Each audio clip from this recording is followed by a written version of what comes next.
రోడ్డుపై దొరికిన పర్సు. ఈ చిన్న బాలుడి నిజాయితీ ఎంత గొప్పదో ఈ కథ వింటే తెలుస్తుంది. ఒక చిన్న గ్రామంలో అర్జున్ అనే బాలుడుండేవాడు. అతడు చాలా పేదవాడు కాని నిజాయితీ గలవాడు. ఒకరోజు పాఠశాల నుంచి ఇంటికి వస్తూ రోడ్డుపై ఒక పర్సు కనిపించింది.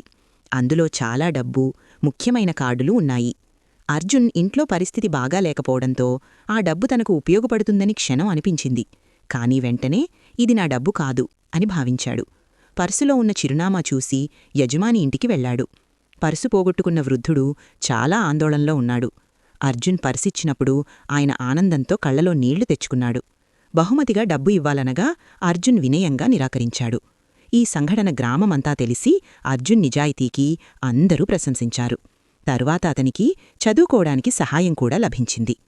నీతి: నిజాయితీ వెంటనే ఫలితం ఇవ్వకపోయినా చివరికి గౌరవం మరియు మంచి భవిష్యత్తును అందిస్తుంది.